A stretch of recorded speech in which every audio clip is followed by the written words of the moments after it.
Hello, church. We're looking at 1 Samuel chapter 30 today for our daily Bible reading. And the word of the day is share. As we looked at yesterday, David gets rejected from going to battle with the Philistine armies, and so he goes back home. And what does he discover when he gets home? Is that his town has been raided. All his family, all his possessions, all his men's stuff have all been taken by the Amalekites. Once again, this is not a good day, right?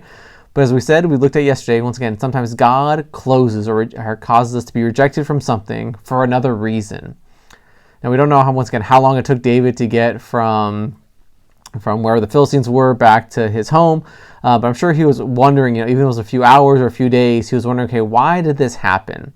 And he gets to realize, okay, well, if he was at battle and he was going through and pursuing these other armies and doing this other stuff, his family would have been even further taken away, possibly even killed by that point. And so, once again, God's provision is that David and his army were able to go back and pursue these enemies and recapture the spoils and their own possessions.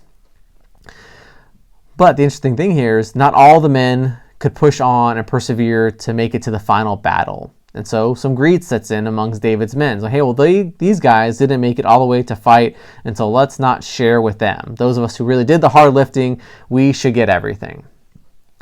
But it says, once again, from this point on, David issues this command. Everyone who does their part, even if it's just sitting back with the luggage, is doing their part in the battle. And so there needs to be an equal sharing of possessions here. I think that's important for us in our own lives, right? We have to realize that everything we've been given is a blessing from God. And so how can we how can we be generous with the things we have? Or if we just focus, well, I worked hard for this, so I should get everything. We misplace the fact that God is the one who gave us the ability to work hard, gave us the opportunity for that job, opportunity for that success. And so when we have the opportunity, we are to share that with the church, with those in need. There's almost no limit to who we can share with. But let us be generous, let us be sharing, let us not be greedy in thinking that we did all the work ourselves. But instead, let us see, okay, how have I been blessed? And how can I share and bless others with what I have been given by God? All right, church, have a great day and share.